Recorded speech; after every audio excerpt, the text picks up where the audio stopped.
আসসালামু আলাইকুম দর্শক, স্বাগত জানাচ্ছি বাংলা সংবাদে। শুরুতেই থাকছে সংবাদের শিরোনাম।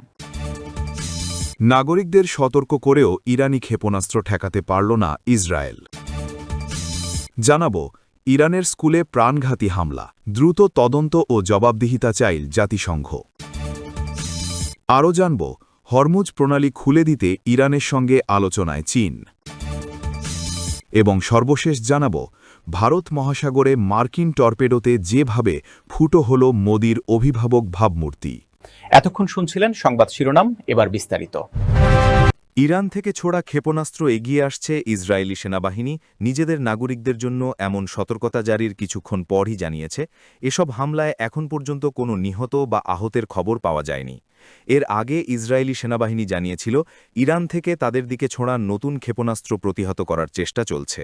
টেলিগ্রামে সেনাবাহিনীর বিবৃতিতে বলা হয়েছে, কিছুক্ষণ আগে ইসরায়েলি সেনাবাহিনী ইরান থেকে ইসরায়েলি ভূখণ্ডের দিকে ছোড়া ক্ষেপণাস্ত্র শনাক্ত করেছে। আরও বলা হয়, এই হুমকি প্রতিহত করতে প্রতিরক্ষা ব্যবস্থা সক্রিয় রয়েছে।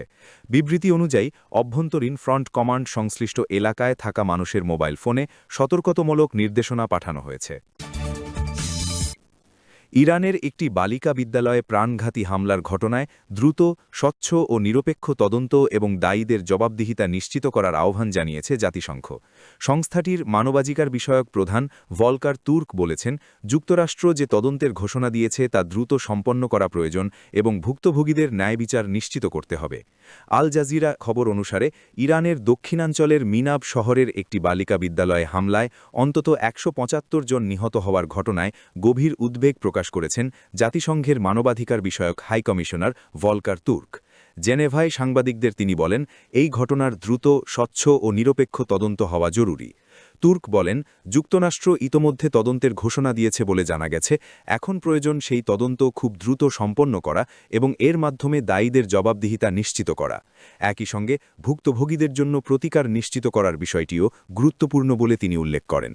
এদিকে যুক্তরাষ্ট্রের প্রতিরক্ষামন্ত্রী পিট হ্যাগজেথ জানিয়েছেন, মিনাবে ঘটে যাওয়া এই হামলার ঘটনা মার্কিন সামরিক বাহিনী তদন্ত করছে। মার্কিন আধিকারিকরা মনে করছেন, গত শনিবার ইরানের ওই বালিকা বিদ্যালয়ে যে হামলায় বহু শিশু নিহত হয়েছে তার জন্য সম্ভবত মার্কিন বাহিনী দায়ী হতে পারে। তবে তদন্ত এখনও শেষ হয়নি এবং চূড়ান্ত সিদ্ধান্তেও পৌঁছানো যায়নি বলে বার্তা সংস্থা রয়টার্সকে জানিয়েছেন যুক্তরাষ্ট্রের দুই আধিকারিক। তদন্ত সম্পর্কে বিস্তারিত কোনো তথ্য এখনও প্রকাশ করা হয়নি, যেমন এই প্রাথমিক মূল্যায়নে কী ধরনের প্রমাণ পাওয়া গেছে, হামলায় কী ধরনের অস্ত্র ব্যবহার করা হয়েছে বা কেন ওই স্কুলে হামলা হতে পারে, এসব বিষয়ও পরিষ্কার নয়। সংবেদনশীল সামরিক বিষয় হওয়ায় নাম প্রকাশ না করার শর্তে যুক্তরাষ্ট্রের দুই আধিকারিক রয়টার্সকে বলেন, নতুন কোনো প্রমাণ সামনে এলে যুক্তরাষ্ট্র দায়মুক্তিও পেতে পারে এবং অন্য কোনো পক্ষের সম্পৃক্ততার বিষয়ও উঠে আসতে পারে। জেনেভায় জাতিসংঘে ইরানের রাষ্ট্রদূত আলী বাহরেইনি দাবি করেছেন, হামলায় ১৫০ জন ছাত্রী নিহত হয়েছে। তবে রয়টার্স স্বাধীনভাবে প্রাণহানির এই সংখ্যা নিশ্চিত করতে পারেনি। রয়টার্সের প্রশ্নের জবাবে মার্কিন সামরিক বাহিনীর সেন্ট্রাল কমান্ডের মুখপাত্র ক্যাপ্টেন টিমোথি হকিন্স বলেন, ঘটনাটি তদন্তাধীন থাকায় এ বিষয়ে মন্তব্য করা অনুচিত। এ বিষয়ে সরাসরি মন্তব্য করেনি হোয়াইট হাউস। তবে হোয়াইট হাউসের প্রেস সেক্রেটারি ক্যারোলাইন লেভিট এক বিবৃতিতে বলেন, যুক্তরাষ্ট্রের যুদ্ধ দপ্তর বর্তমানে বিষয়টি তদন্ত করছে। তার দাবি, ইরানের শাসকেরা নিজেদের সামরিক ও শিশুদের লক্ষ্যবস্তু করছে, যুক্তরাষ্ট্র তা করছে না। এর আগে জাতিসংঘের মানবাধিকার বিভাগ মঙ্গলবার এই হামলার ঘটনায় তদন্তের আহ্বান জানায়। তবে হামলার জন্য কারা দায়ী সে বিষয়ে তারা কোনো পক্ষকে সরাসরি অভিযুক্ত করেনি।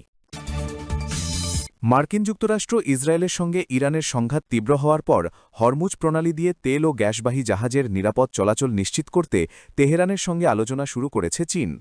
কূটনৈতিক ৩টি সূত্রের বরাতে বার্তা সংস্থা রয়টার্স এ তথ্য জানিয়েছে। প্রতিবেদন অনুযায়ী সংঘাত এখন ৭ম দিনে গড়িয়েছে। এর ফলে বিশ্বের অন্যতম গুরুত্বপূর্ণ নৌপথ হরমুজ প্রণালী প্রায় অচল হয়ে পড়েছে। এতে বৈশ্বিক তেল ও তরলীকৃত প্রাকৃতিক গ্যাসের প্রায় ১/৫ সরবরাহ ঝুঁটির মুখে পড়েছে।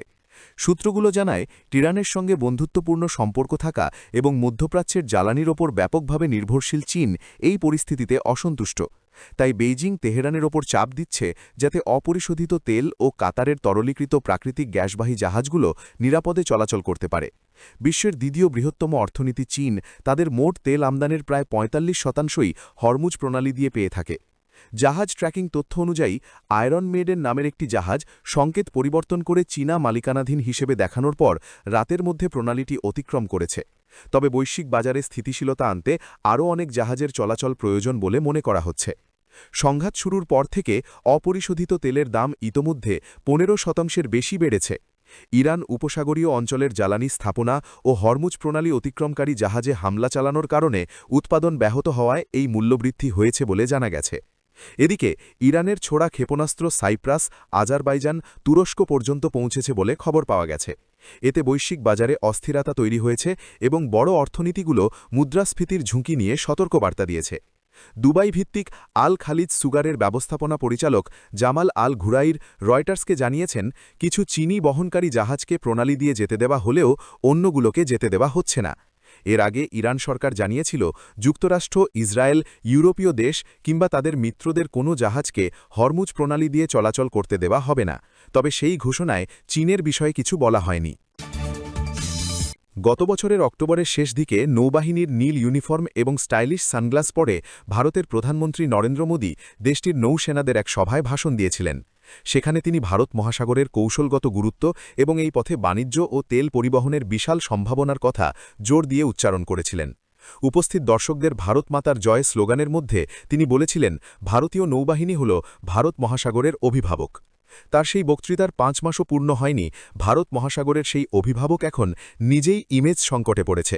কেননা ভারত তার নিজের অতিথি জাহাজকেই ওই জলসীমায় সুরক্ষা দিতে ব্যর্থ হয়েছে, অভিযোগ আল জাজিরার।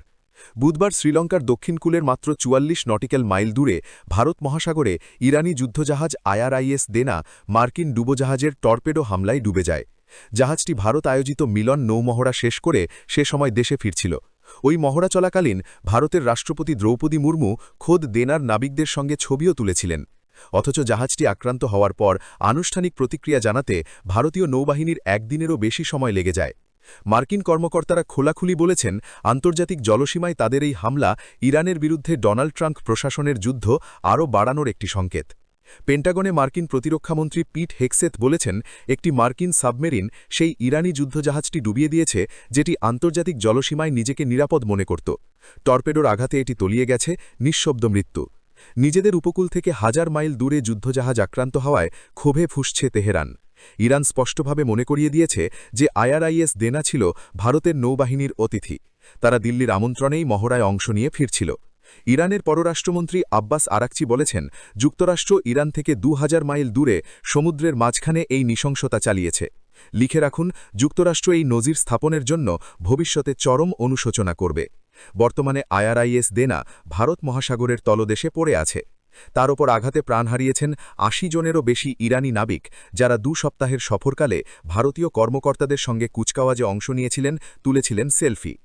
অবসরপ্রাপ্ত ভারতীয় নৌ কর্মকর্তা এবং বিশ্লেষকরাই বলছেন, ভারত মহাসাগরে মূল সুরক্ষা প্রদানকারী হিসেবে নিজেদের যে ভাবমূর্তি তুলে ধরার চেষ্টা করছিল নয়াদিল্লি, এই একটি ঘটনার মধ্যে দিয়েই তা অনেকটাই ধূলিস্যাৎ হয়ে গেল।